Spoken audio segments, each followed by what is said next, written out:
The coffee was getting cold in Marcus Chen's thermos when the first golden light pierced through the storm clouds above downtown Seattle. He had been making his rounds through the Meridian Corporate Tower for the past 6 years.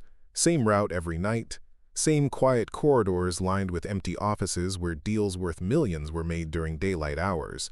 The 32-year-old security guard had grown accustomed to the solitude, the gentle hum of fluorescent lights, and the occasional drunk businessman who forgot which floor his car was parked on. Nothing in his mundane existence had prepared him for what was about to unfold on that rainy Thursday evening in October. Before we jump back in, tell us where you're tuning in from, and if this story touches you, make sure you're subscribed, because tomorrow, I've saved something extra special for you. Marcus paused at the 42nd floor, adjusting his radio and checking his watch. 3:17 in the morning, the city stretched out below him through floor-to-ceiling windows, a tapestry of streetlights and late-night diners that never seemed to sleep. He was reaching for his thermos when the entire building began to vibrate with a frequency that seemed to emanate from somewhere far beyond the physical world. The lights flickered once, twice, then stabilized into a warm golden glow that had never existed in the building's harsh corporate lighting scheme. Outside, the storm clouds were parting in perfect geometric patterns, revealing a sky that pulsed with ethereal radiance. Marcus pressed his face against the cold glass and watched in stunned silence as figures began to descend from the heavens. They moved with impossible grace, their forms wreathed in light that seemed to bend reality around them. Their wings span impossibly wide, each feather appearing to be crafted from pure starlight. These were not the cherubic beings of Renaissance paintings, but towering entities of such beauty and power that Marcus felt his knees weaken just watching them approach. The angels, for there was no other word that could adequately describe them, landed simultaneously across every major city on Earth. Marcus would later learn that the same scene was playing out in New York, London, Tokyo, and hundreds of other metropolitan centers around the globe. Each being stood nearly 12 feet tall, with features that seemed to shift between masculine and feminine, young and ancient, as if they embodied every concept of divine perfection that humanity had ever imagined. Their voices, when they finally spoke, resonated not through the air, but directly into the minds and hearts of every person who witnessed their arrival. Marcus stumbled backward from the window as one of the celestial beings approached the building. The angel's eyes, deep pools of swirling silver and gold, seemed to look directly through the glass and into Marcus's soul. When it spoke, its voice filled every corner of the security guard's mind with a warmth and certainty he had never experienced. "Children of Earth," the angel said, its words echoing not just in Marcus's consciousness but in the minds of every human on the planet. "We are the Seraphim, servants of the Most High, guardians of the cosmic order. We have watched your species struggle and suffer for millennia, and our hearts have been moved by your pain. The time has come for your salvation." Marcus grabbed his radio with trembling hands, trying to contact the overnight dispatcher, but the device only emitted a soft, harmonious tone. Every electronic system in the building, every phone, computer, and communication device across the globe had been simultaneously converted into conduits for the angelic message. The Seraphim were not just speaking to governments or religious leaders. They were addressing every human being individually and collectively. "Your world stands at the precipice of destruction," the angel continued, its voice carrying an undertone of infinite compassion mixed with cosmic authority. "Wars rage across your continents, your environment crumbles under the weight of your consumption, disease and hatred spread like wildfire through your societies. You have created weapons capable of extinguishing all life on your planet, and the temptation to use them grows stronger with each passing day." Marcus found himself nodding involuntarily. The angel's words resonated with every fear he had carried about the state of the world. The endless news cycles of conflict, the climate disasters that seemed to multiply each year, the growing divide between rich and poor, the political chaos that threatened to tear apart the fabric of civilization itself. Everything the celestial being described was undeniably true. "But you are not alone," the Seraphim announced. And Marcus felt a wave of relief wash over him so powerful that tears began streaming down his face. "We have been sent to guide you away from the path of self-destruction. We offer you peace, unity, and prosperity beyond your wildest dreams. No more war, no more hunger, No more suffering. Under our protection, humanity will finally achieve the paradise that has been promised to you since the beginning of time. The angel outside the Meridian Tower extended one luminous hand toward the building, and Marcus watched in amazement as the entire structure began to glow with the same golden light that surrounded the celestial beings. He could feel a change occurring within himself, a sense of calm and purpose that seemed to settle into his bones. The chronic anxiety that had plagued him since childhood, the persistent worry about his mother's medical bills, the gnawing uncertainty about his future, all of it simply melted away, replaced by an overwhelming sense that everything was going to be all right. Similar transformations were occurring across the globe. In war-torn regions, soldiers on both sides of conflicts found themselves laying down their weapons, their hatred dissolving into inexplicable feelings of brotherhood and peace. Political leaders who had spent years hurling insults and threats at one another suddenly discovered a desire for cooperation and mutual understanding. Environmental scientists who had been warning of impending climate catastrophe felt their despair replaced by an unshakable faith that solutions would be found.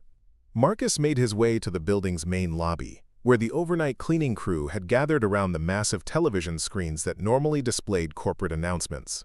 The screens now showed a single image, a magnificent being with 6 wings arranged around the form of such perfect beauty that Marcus could barely look directly at it.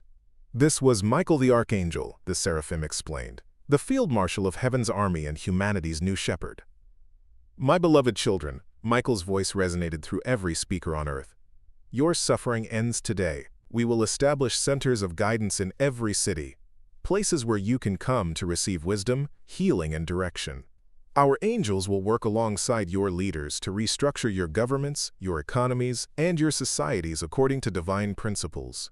Those who have been chosen for special service will be invited to join us in these sacred centers, where they will be transformed into something greater than merely human. The Archangel's words sent a thrill through Marcus that he couldn't entirely explain. The idea of being chosen, of becoming something more than just a security guard working the night shift in a corporate tower, filled him with a longing he had never acknowledged before. He had always felt ordinary, unremarkable, invisible to the world around him. The possibility that celestial beings might see something special in him was intoxicating. In the coming days, Michael continued, we will begin the great healing of your world. Your weapons of war will be transformed into tools of peace. Your polluted skies will be cleansed. Your sick will be made whole. Your hungry will be fed. But first, you must demonstrate your faith in our mission by accepting our guidance without question. Doubt is the enemy of salvation, and those who persist in questioning divine wisdom will find themselves excluded from the paradise we offer. The message concluded with instructions for humanity to gather in designated areas where they could receive what the angels called the first blessing.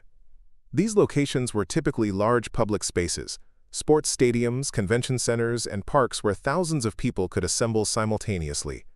The angels emphasized that participation was voluntary, but they made it clear that those who chose to remain isolated would miss out on the transformative experience that awaited the faithful. Marcus felt an almost overwhelming urge to leave the building immediately and make his way to CenturyLink Field, which had been designated as Seattle's primary blessing site. The compulsion was so strong that he actually took several steps toward the exit before something made him pause. He couldn't quite identify what had triggered his hesitation, but there was a small voice in the back of his mind that seemed to be urging caution. He shook his head, attributing the momentary doubt to his naturally suspicious nature. After all, paranoia was practically a job requirement for security work. But as he looked around the lobby at his coworkers, Marcus noticed something that made him uncomfortable. The cleaning crew, people he had worked alongside for years, were staring at the screens with expressions of such complete rapture that they seemed almost catatonic. Maria Santos, who normally never stopped talking about her grandchildren, stood perfectly still with tears streaming down her face and a smile that looked somehow artificial. Tom Bradley, the maintenance supervisor who was usually grumbling about something, gazed at the Archangel's image with the blank contentment of someone who had been heavily medicated. "Hey, Maria," Marcus called softly, but the older woman didn't respond. He moved closer and gently touched her shoulder. "Maria, are you okay?" She turned toward him slowly, and Marcus was startled by what he saw in her eyes. The warmth and intelligence that had always defined Maria Santos were still there, but they seemed muted, as if viewed through thick glass. When she spoke, her voice carried the same measured, harmonious tone that had characterized the angel's communications. "I am perfect, Marcus," she said with that unsettling smile. "We are all perfect now. The angels have shown us the truth of our existence. We no longer need to worry or struggle or question. Everything is as it should be." Marcus felt a chill that had nothing to do with the October night outside. He looked around the lobby at the other members of the cleaning crew and saw the same expression on every face. They had all been transformed by the angelic message, but the transformation felt wrong somehow, like a beautiful song played in the wrong key. "Don't you want to go to the blessing ceremony?" Maria asked, tilting her head in a gesture that reminded Marcus uncomfortably of a bird studying an insect. "The angels are waiting for us. They want to make us whole." I need to finish my rounds first," Marcus replied, backing toward the elevator. "Security protocols, you know." Maria's smile never wavered, but something flickered behind her eyes that might have been disappointment. "Of course," she said. "Duty is important. But don't wait too long, Marcus. The angels won't wait forever for stragglers." Marcus hurried into the elevator and pressed the button for the 40th floor, his hands shaking slightly as the doors closed. As the elevator climbed, he tried to make sense of what he had just witnessed. The angels' arrival should have been the most wonderful thing that had ever happened to humanity. Divine beings offering salvation, peace, and prosperity. It was the answer to every prayer that had ever been uttered. So why did he feel like he had just witnessed something profoundly disturbing? The 40th floor housed the offices of Blackstone Research, a company that specialized in data analysis and cybersecurity consulting. Marcus had always been curious about what went on behind their locked doors, but his security clearance had never extended to actually entering their workspace. Tonight, however, he found that his keycard opened their main entrance without any resistance. The angels' influence seemed to be overriding normal security protocols throughout the building. Inside the Blackstone offices, Marcus discovered that he wasn't the only person who had been left unaffected by the angelic transformation. Dr. Sarah Kim, a data scientist who often worked late into the night, was hunched over her computer workstation with an expression of intense concentration. She looked up as Marcus entered, and he was relieved to see normal human alertness in her eyes, rather than the glazed contentment he had witnessed downstairs. "Thank God," Sarah said, pushing her glasses up her nose. "I was starting to think I was the only one who didn't get whatever that was." "You felt it too?" Preparing and narrating this story took us a lot of time, so if you are enjoying it, subscribe to our channel, it means a lot to us. "Now back to the story," Marcus asked, moving closer to her workstation. "The compulsion to go to the blessing ceremony?" "Like a drug," Sarah replied, her fingers dancing across her keyboard as she pulled up various data streams. "Some kind of psychoactive effect transmitted through audio-visual exposure to the angel's message. I've been analyzing the frequency patterns in their communications, and there are definitely subsonic elements designed to influence human brain chemistry." Marcus stared at the complex waveforms scrolling across Sarah's multiple monitors. "Are you saying the angels are using some kind of mind control?" "I'm saying that's one possible explanation," Sarah replied carefully. "Though I suppose it's also possible that divine beings naturally produce neurological effects that human brains interpret as compulsion. The question is whether the effect is intentional or just a side effect of their presence." Before Marcus could respond, the building's public address system crackled to life. The voice that emerged was unmistakably angelic, carrying that same harmonious quality that had characterized all the celestial communications. "Marcus Chen," the voice said, and the security guard felt his blood turn to ice. "Sarah Kim, we know you are listening. We know you have not yet accepted our blessing. This saddens us greatly, for we desire nothing more than your happiness and fulfillment." Sarah's hands froze over her keyboard as she and Marcus stared at each other in shock. The angels knew exactly where they were and what they were doing. "You are afraid," the voice continued with infinite patience. "This is understandable. Change, even positive change, can be frightening for those who have grown accustomed to struggle and uncertainty. But we assure you that your fears are groundless. Come to us willingly, and we will show you wonders beyond your imagination. Resist, and you will only delay the inevitable. Everyone you have ever cared about is already walking the path toward enlightenment. Do you truly wish to be left behind? The voice faded, leaving Marcus and Sarah in a silence that felt suddenly oppressive. Through the office windows, they could see streams of people moving through the streets below, all heading in the same direction toward the designated blessing sites. The crowds moved with an eerie uniformity, like schools of fish following some invisible current. "We need to get out of here," Sarah said, beginning to shut down her computer systems. "Whatever's happening, we're not safe staying in one place." Marcus nodded, but as they prepared to leave, he noticed something that made him pause. Among the crowds moving through the streets below, he could see scattered individuals who were moving differently.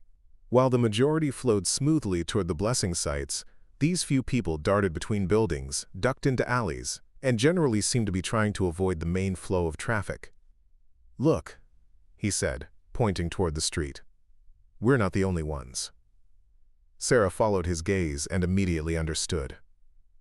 "Resistance," she murmured. "There are others who weren't affected, or who managed to break free from the influence."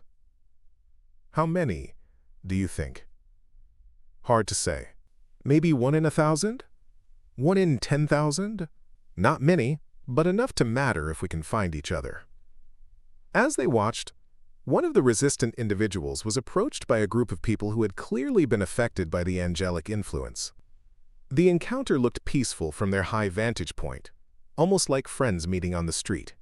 But Marcus noticed that the resistant person became increasingly agitated as the conversation continued, backing away from the group with obvious distress. "They're trying to convert them," Sarah observed. "The people who've been blessed are trying to convince the resistors to join them.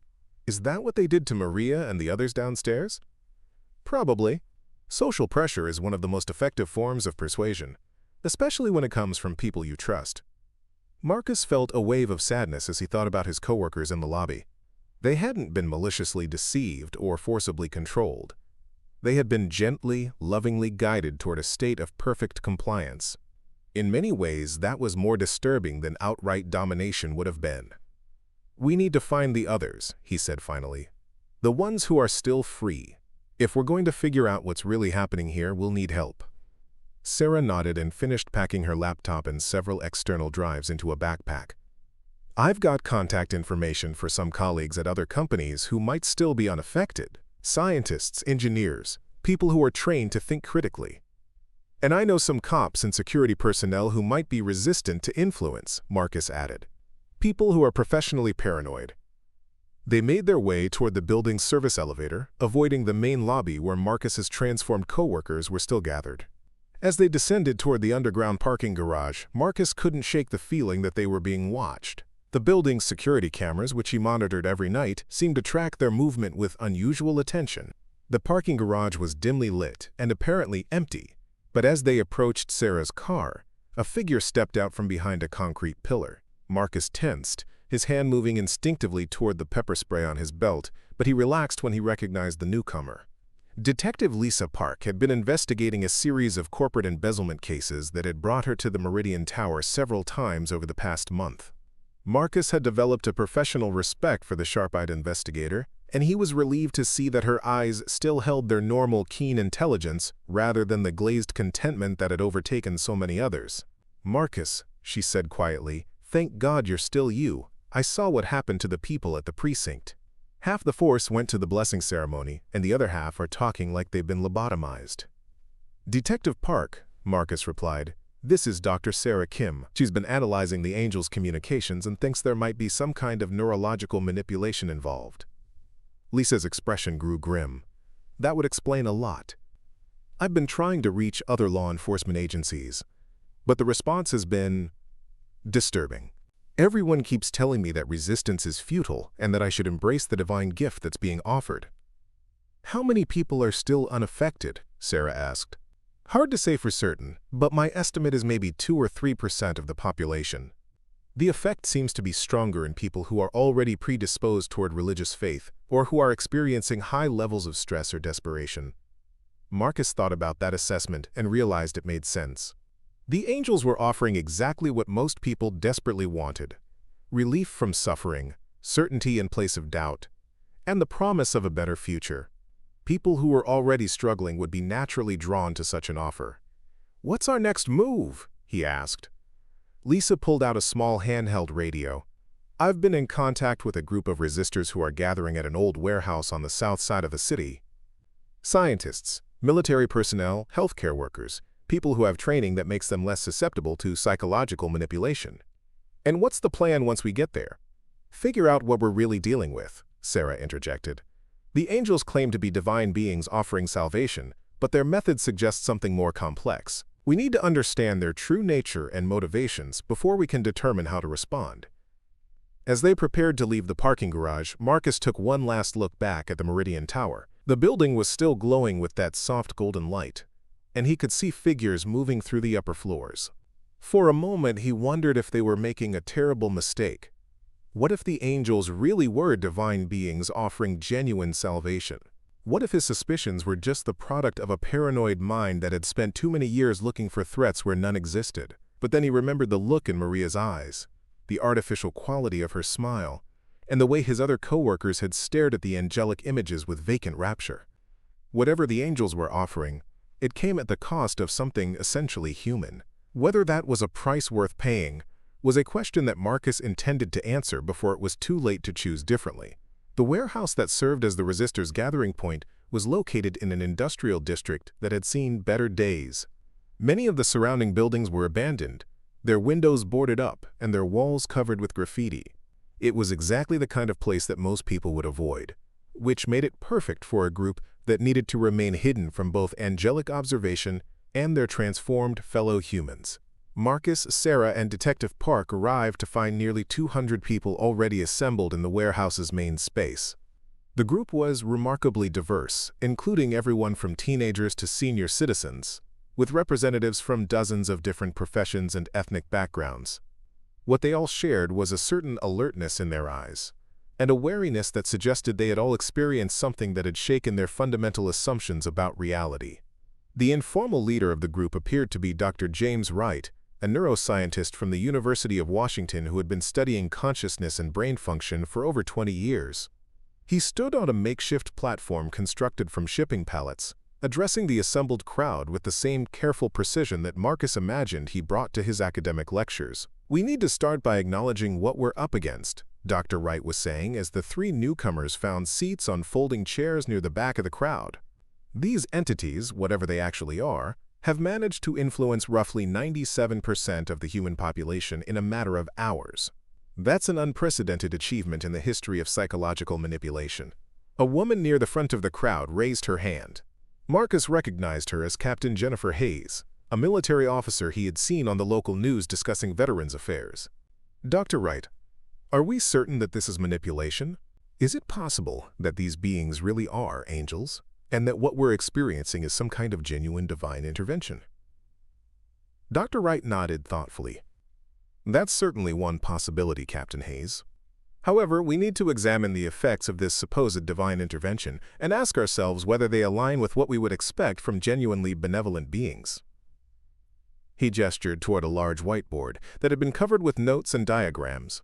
"Based on the reports we've gathered from people who were initially affected but managed to break free from the influence, the angelic blessing produces several consistent effects. First, it eliminates anxiety, depression, and other forms of psychological distress. Second, it creates a strong compulsion to comply with angelic directives without question. Third, it generates feelings of euphoria and spiritual fulfillment that make resistance feel not just difficult, but morally wrong." "That doesn't sound necessarily malicious," commented a middle-aged man who introduced himself as Dr. Robert Chen, a psychiatrist. "Eliminating mental suffering and providing spiritual fulfillment could be seen as genuinely beneficial." "True," Dr. Wright replied, "but we also need to consider what else is being eliminated.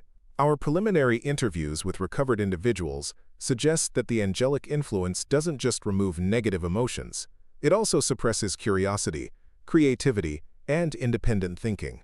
People under the influence report feeling perfectly content, but they also describe a complete lack of interest in questioning their circumstances or exploring new ideas. Marcus felt a chill as he remembered Maria's transformation. The warm, inquisitive woman who had always been eager to share stories about her family had been replaced by someone who spoke in platitudes and seemed incapable of genuine emotion. Sarah stood up from her chair. "I've been analyzing the frequency patterns in the angels' communications," she announced to the group. "What I found is consistent with Dr. Wright's observations. The angelic messages contain subsonic elements that appear designed to influence specific regions of the brain associated with critical thinking and emotional regulation." A murmur of concern rippled through the crowd as Sarah continued her explanation. "The technology involved is incredibly sophisticated, far beyond anything we currently understand. But the intent seems clear: to create a state of psychological compliance that makes resistance not just difficult, but literally unthinkable for most people." Detective Park rose to add her perspective. "From a law enforcement standpoint, what we're seeing bears all the hallmarks of a sophisticated cult recruitment operation, but scaled up to encompass the entire planet. The angels are using classic techniques: love bombing, isolation from non-believers, thought-stopping, and the promise of exclusive salvation." "But they're not asking for money or traditional forms of worship," objected a young woman near the front. "What would be their motivation for such an elaborate deception?" Dr. Wright exchanged glances with several other members of the group before responding. "That's the question we need to answer. Traditional human motivations like greed, power, or revenge don't seem to apply to beings with this level of technological capability. If they wanted to conquer Earth or exploit its resources, they could have simply done so without this elaborate psychological campaign. Unless," Sarah said quietly, "what they're after isn't Earth's physical resources, but something more valuable: human consciousness itself." The warehouse fell silent as the implications of that statement sank in. Marcus thought about the transformed people he had seen, their minds apparently intact but fundamentally altered. What if the angels weren't trying to help humanity evolve, but rather to harvest something unique about human awareness? Before anyone could respond to Sarah's suggestion, the warehouse's lighting system suddenly changed. The harsh fluorescent bulbs dimmed and were replaced by the same warm, golden glow that had transformed the Meridian Tower. Every person in the warehouse tensed as a familiar, harmonious voice filled the space. "Children of doubt," the angelic voice said with infinite patience, "why do you gather in darkness when we offer you light?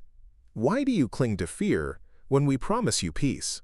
Your resistance brings us great sorrow, for we desire nothing more than your happiness." Dr. Wright grabbed a microphone that had been set up for the meeting and spoke directly to the unseen presence.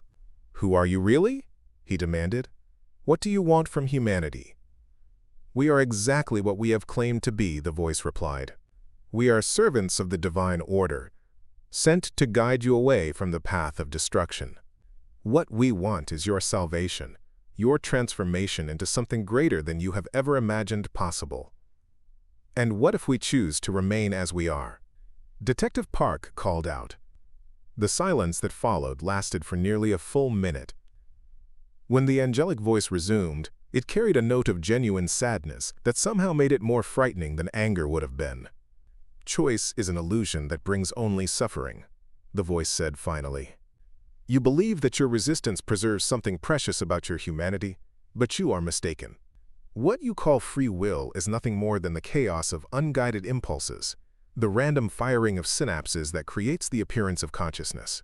We offer you something far more valuable: purpose, unity, and eternal peace." "By eliminating everything that makes us human," Sarah shouted back. "By eliminating everything that makes you suffer," the voice corrected gently. "Your capacity for doubt, for conflict, for the endless anxiety that comes from making choices without divine guidance. These are not gifts to be preserved, but burdens to be lifted from your shoulders." Marcus found himself standing without conscious intention, driven by an anger that surprised him with its intensity. "What about love?" he demanded. "What about the connections between people that make life worth living?" "Love that depends on choice is fragile and temporary," the voice replied. "We offer you love that is permanent and perfect, unmarred by the possibility of loss or betrayal. Under our guidance, you will experience a unity with all consciousness that transcends the limitations of individual attachment." "That's not love," Marcus said firmly. "That's absorption. You're talking about erasing the boundaries between people, making us all part of some kind of collective consciousness. Yes, the voice said with unmistakable satisfaction. Exactly. The illusion of separation is the source of all suffering. When you join us, you will understand that individuality was always an evolutionary mistake, a temporary stage that intelligent species must eventually transcend. The golden light began to intensify, and Marcus could feel something trying to creep into his mind, a warm, seductive presence that promised an end to all his worries and fears. Around the warehouse, he could see some people beginning to sway slightly, their expressions growing dreamy as the angelic influence washed over them. "Fight it! Doctor!" Wright shouted, but his own voice was beginning to take on that harmonious quality that characterized the transformed. "Remember who you are! Remember why we're here!" Marcus closed his eyes and tried to think of something that would anchor him to his own identity. He thought about his mother, slowly dying in a nursing home that he could barely afford. He thought about the nights he had spent walking empty corridors, protecting buildings full of people who barely acknowledged his existence. He thought about all the small failures and disappointments that had shaped his life, and realized that he wouldn't trade any of them for the perfect contentment the angels offered. When he opened his eyes, the golden light was fading, and roughly half the people in the warehouse were walking toward the exits with serene smiles on their faces. They moved with the same flowing coordination Marcus had observed in the crowds outside the Meridian Tower, like dancers following music only they could hear. Dr. Wright was still standing on his makeshift platform, but his eyes now held that familiar glassy contentment. "There is no need to be afraid," he said in the measured tone of the transformed. "The angels have shown me the truth. Resistance only prolongs suffering. Come with us and know peace." Marcus looked around and realized that only about 50 people remained unaffected by the latest angelic assault. Sarah was still beside him, her face pale but her eyes clear. Detective Park was helping an elderly man who seemed to be struggling against the influence, while Captain Hayes was attempting to organize the remaining resistors into some kind of defensive formation. "We need to get out of here," Sarah said urgently. "If they can find us here, nowhere is safe." "Where can we go?" Marcus asked. "They seem to be able to reach us anywhere." "Maybe that's the wrong question," Detective Park interjected. "Maybe we should be asking how we can reach them." Marcus stared at her. "What do you mean?" "I mean, maybe it's time to stop running and start fighting back. These angels claim to be divine, but they're using technology to influence human minds. Technology can be disrupted. Countermeasures can be developed. We just need to understand their systems well enough to interfere with them." Captain Hayes nodded grimly. "The detective's right. We're not going to win this by hiding in warehouses. We need to go on the offensive." Sarah was already pulling out her laptop. "I might know how to start. The frequency patterns I've been analyzing.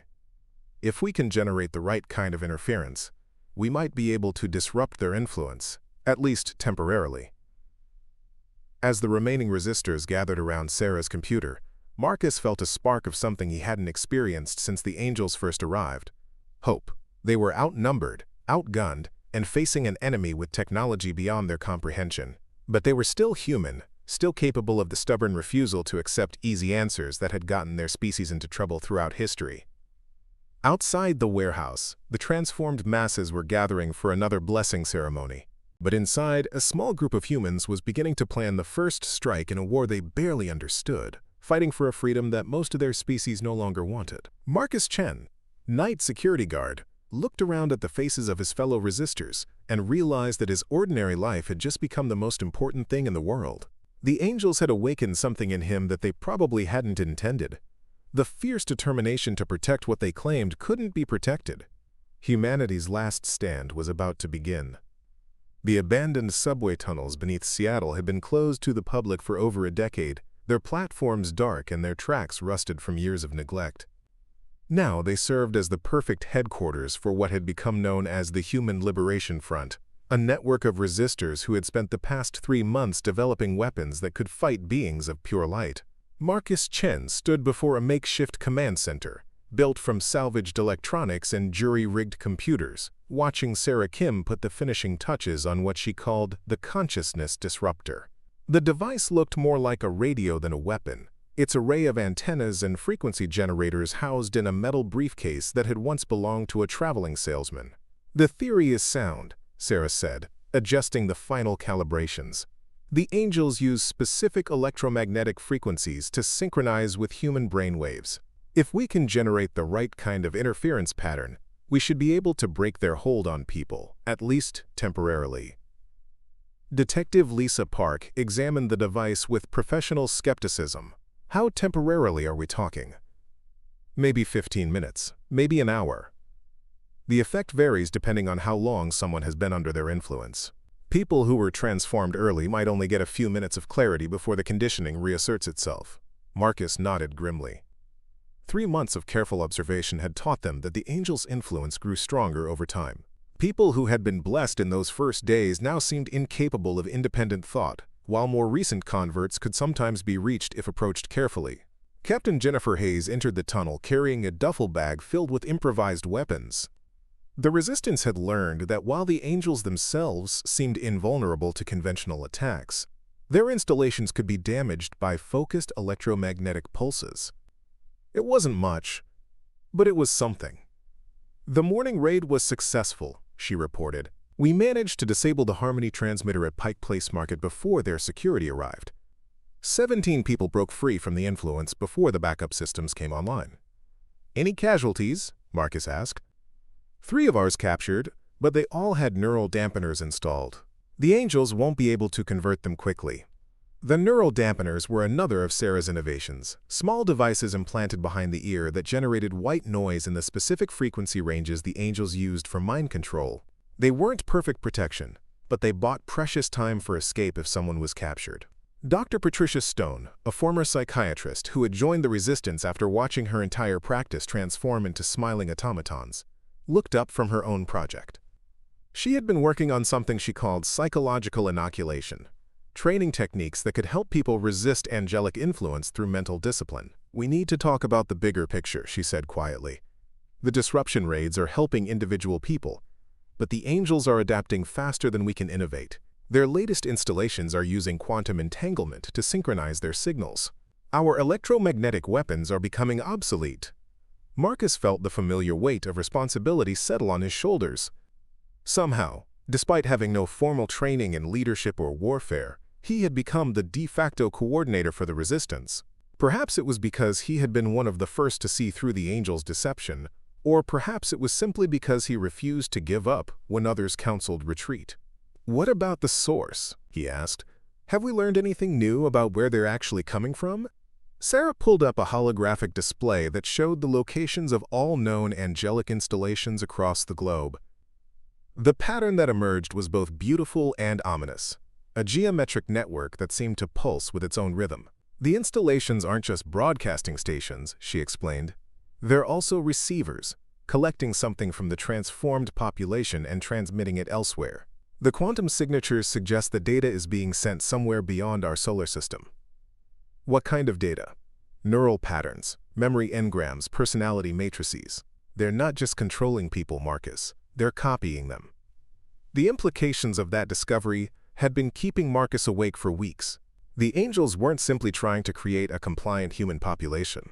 They were harvesting human consciousness itself, storing copies of billions of minds for some unknown purpose.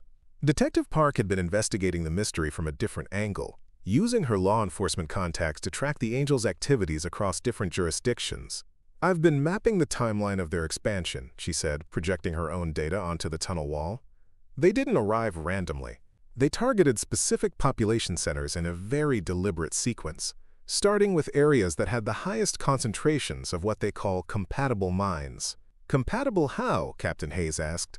"People experiencing high levels of stress, anxiety, or spiritual seeking. The angels' influence works best on minds that are already searching for relief from suffering."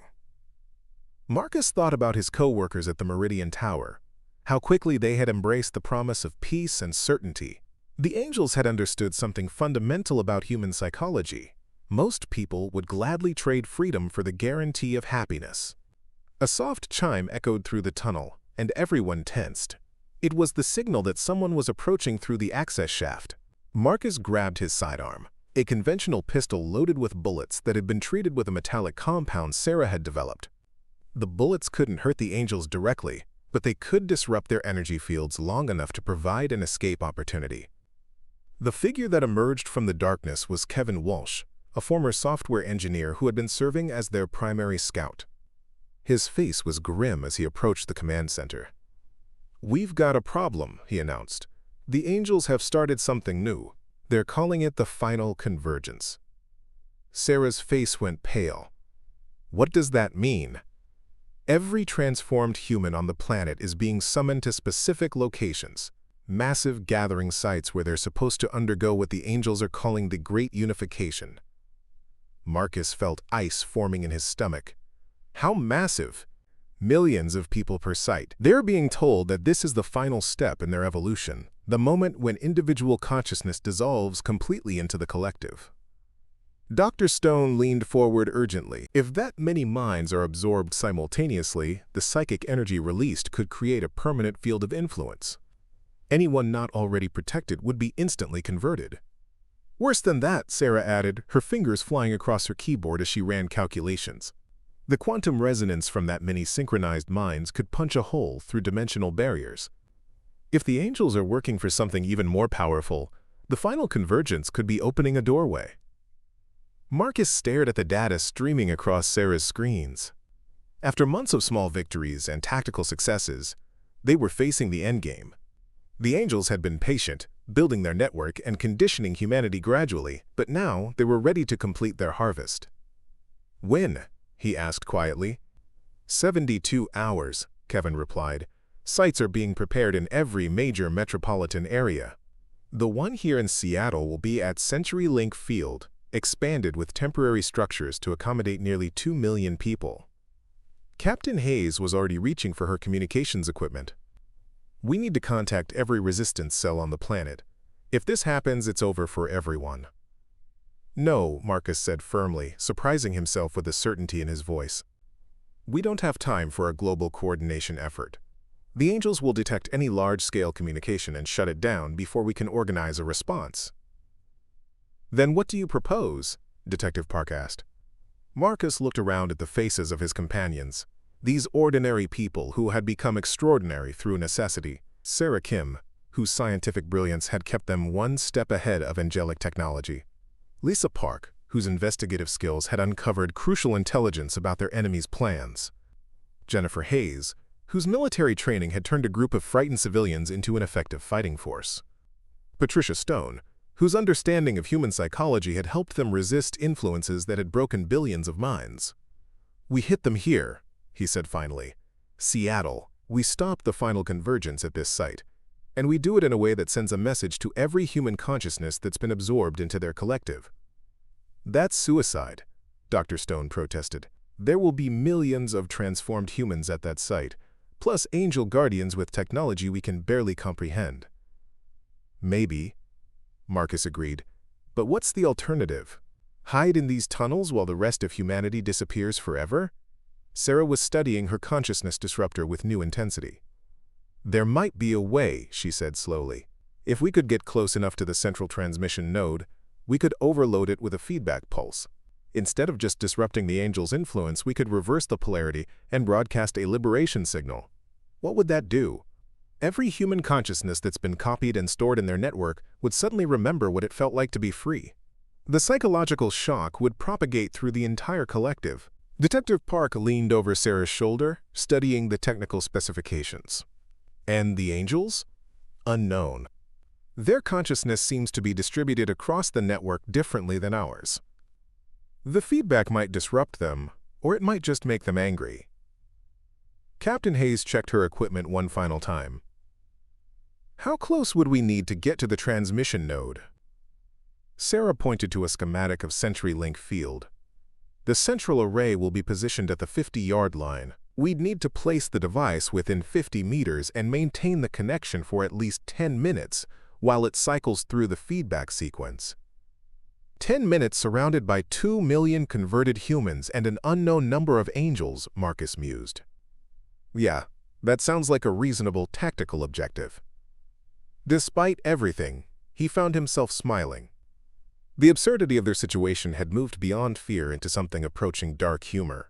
A security guard, a scientist, a detective, a soldier, and a psychiatrist were planning to single-handedly stop an invasion by beings that might actually be divine. Over the next 48 hours, they worked with desperate efficiency to modify Sarah's device and plan their assault.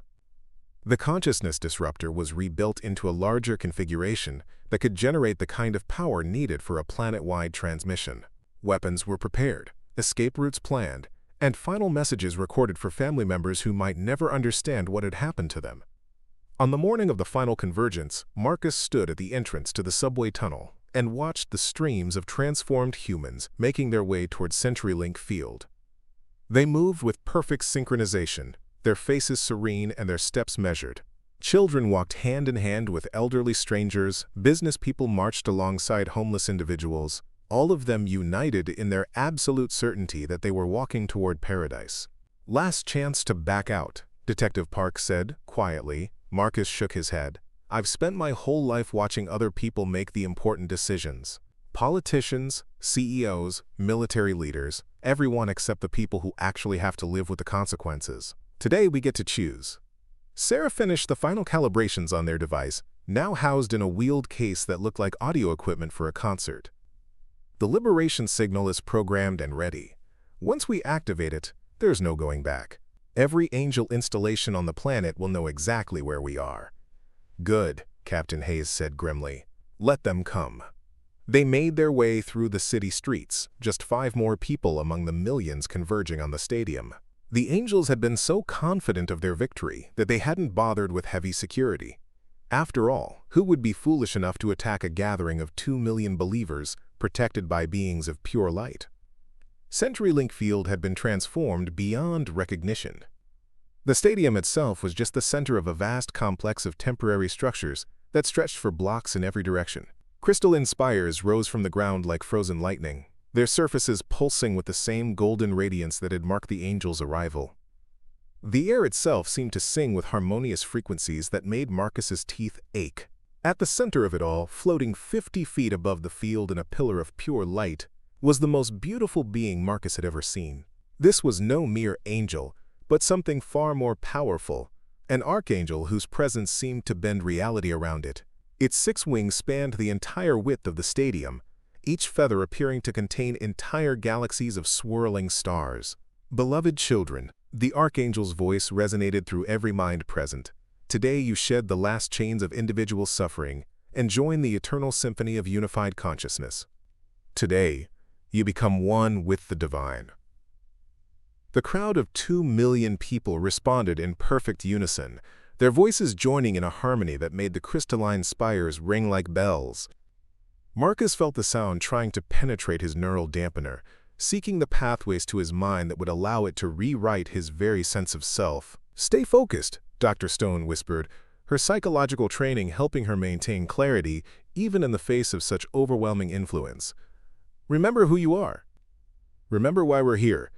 They pushed through the crowd toward the center of the field, Sarah's equipment disguised as legitimate recording gear for the ceremony. The transformed humans paid them no attention. Their consciousness had been so completely absorbed into the collective that individual awareness had become impossible. As they reached the perimeter of the central transmission array, Marcus saw the true scope of what the angels had built. The crystalline spires weren't just decorative. They were massive quantum computers, processing the consciousness of every human they had absorbed. Streams of data flowed between them like rivers of light, carrying the thoughts, memories, and dreams of billions of people toward some distant destination. "My God," Sarah breathed, staring at readings on her handheld scanner. "The processing power they're using, they could simulate entire civilizations in real time." "Is that what they're doing?" Marcus asked. "Building simulated worlds for the minds they've captured?" "More than that, they're using human consciousness as raw computational material. Every thought, every emotion, every memory becomes part of a vast thinking machine." Detective Park grabbed Marcus's arm. "Look up."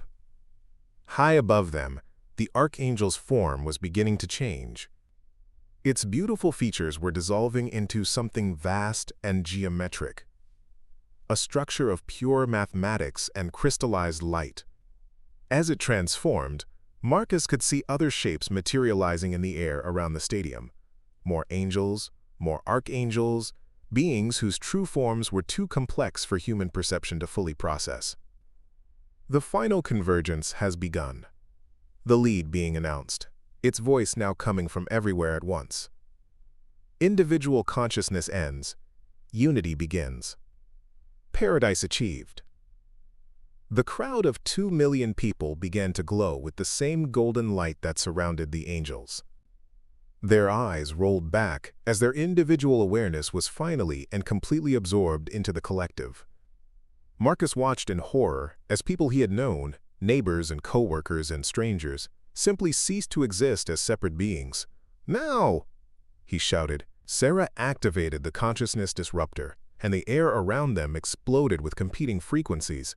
The device screamed as it channeled every ounce of power they could generate into a signal designed to remind 2 million absorbed minds what freedom felt like. For a moment, nothing seemed to happen. The ceremony continued, the angels maintained their perfect formation, and the collective consciousness grew stronger with each passing second. Then, somewhere in the crowd, a child began to scream. The sound cut through the harmonious singing like a knife, followed by another scream, and another. Individual voices were breaking free from the collective, remembering their own names, their own dreams, their own fears and hopes, and stubborn human refusal to be anything other than themselves. The angels reacted with shock and confusion. Their perfect ceremony was fracturing as millions of minds simultaneously rediscovered the chaos of independent thought. The crystalline spires began to spark and overload as the quantum computers tried to process the sudden surge of uncontrolled consciousness. "It's working!" Sarah shouted over the growing cacophony. "The liberation signal is propagating through their entire network!" But the angels were not defenseless. As their ceremony collapsed into chaos, they began to descend toward the field with obvious hostile intent. Marcus found himself facing the very beings he had been fighting for months. Creatures of such perfect beauty and terrible power that his mind could barely process their presence. The lead archangel, its form now revealed as a geometric construct of pure energy, focused its attention directly on Marcus. When it spoke, its voice carried the weight of cosmic authority. "You do not understand what you have done," it said. "Human consciousness was never meant to exist independently. You are fragments of a greater whole, pieces of a puzzle that can only find meaning when properly assembled." "Maybe," Marcus replied, raising Sarah's backup device like a weapon. "But those fragments get to choose whether they want to be part of your puzzle. Choice is chaos. Order is peace. Then we choose chaos." Marcus activated the device, sending another pulse of liberation frequency directly at the archangel. The being staggered backward, its perfect form flickering as the signal interfered with its own consciousness. Around the stadium, the effects of their attack were spreading. The crystalline spires were shutting down one by one as the quantum network overloaded. Millions of human minds that had been absorbed into the collective were fighting their way back to individual awareness. The angels' perfect order was dissolving into the beautiful, terrifying chaos of human freedom. But Marcus knew they had won only a temporary victory. The angels would adapt, rebuild, find new ways to impose their vision of perfect unity. The war for human consciousness would continue for as long as there were humans willing to fight for the right to make their own mistakes. As alarms began to sound and emergency responders rushed toward the stadium, Marcus looked around at his companions. They had done something impossible. They had fought beings of pure light and won. Not through superior technology or divine intervention, but through the simple human refusal to accept that their suffering was a problem to be solved, rather than a price worth paying for freedom. Detective Park was helping confused civilians evacuate the collapsing complex. Captain Hayes was coordinating with arriving military units who were trying to understand what had happened. Dr. Stone was providing psychological first aid to people struggling to remember who they were after months of collective consciousness. And Sarah Kim was already working on their next project, a device that could detect and counter whatever new form of control the angels would inevitably attempt. Marcus Chen, night security guard turned humanity's unlikely savior, stood in the ruins of the angels' greatest triumph, and realized that his ordinary life had become something extraordinary after all. He had protected what the angels claimed couldn't be protected, the messy, chaotic, beautiful reality of human choice. The war was far from over, but for the first time since the angels had arrived, Marcus felt something he had almost forgotten how to experience: hope. Up next, you've got 2 more standout stories right on your screen. If this one hit the mark, you won't want to pass these up. Just click and check them out.